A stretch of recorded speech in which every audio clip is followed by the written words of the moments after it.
Carlos Rubén Mora. Bienvenido, Rubén Mora, acá.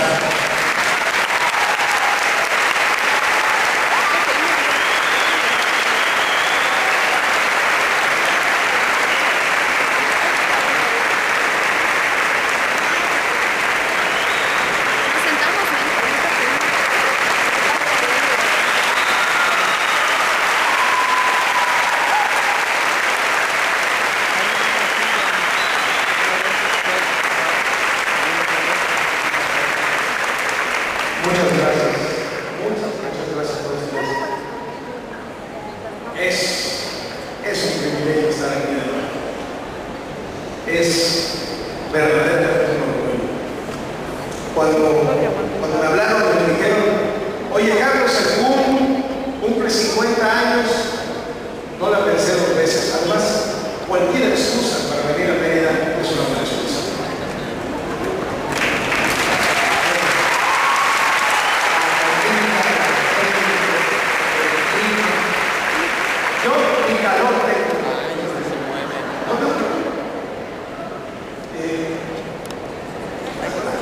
Me hace falta algo para empezar. Ahí no está mi mamá. Mamá, ¿me puedes pasar lo que dejé en el closet hace 17 años que salí de aquí?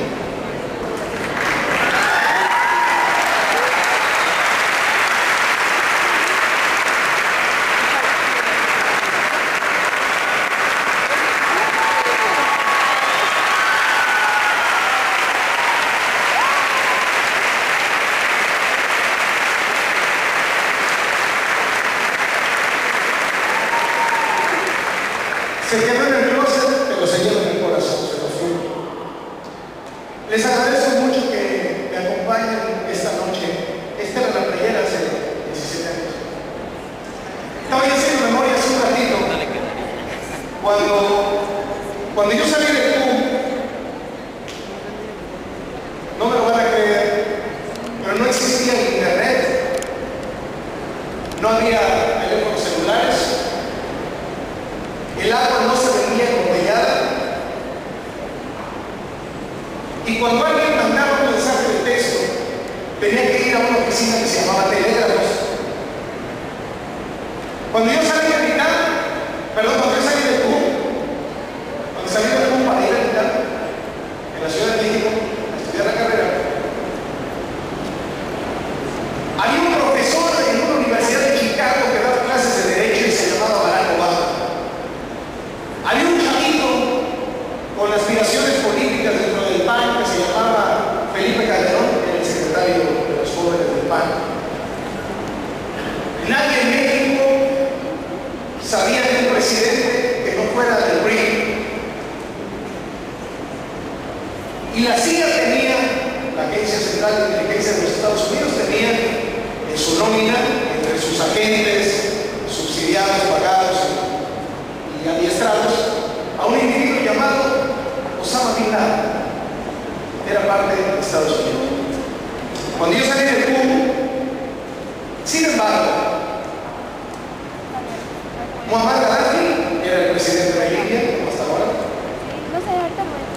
La mitad de los mexicanos vivían en condiciones de pobreza, como hasta ahora. Mérida tenía problemas de basura, como hasta ahora. Y según me reportó el Lino hace un instante, los desabatos del CUM eran exactamente los mismos que hasta ahora. Que de todo lo que acabo de decir, sin duda lo que más me sorprendió. Pero bueno, estuve pensando muchísimo. Quiero venir a compartir con ustedes esta noche.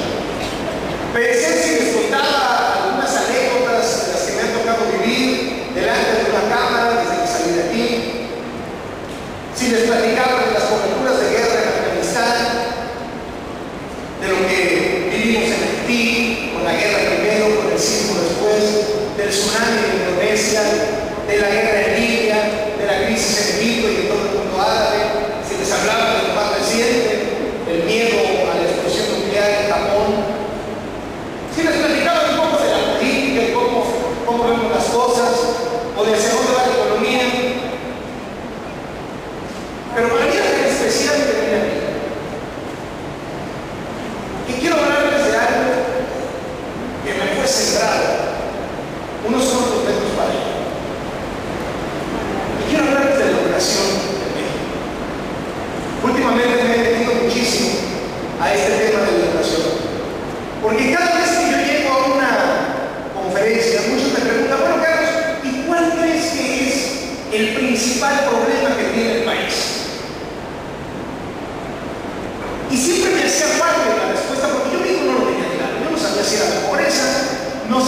sabía si era la corrupción, no sabía si se trataba de las disputas políticas, de la inseguridad, de las crisis económicas recurrentes, de las brechas en la distribución del ingreso.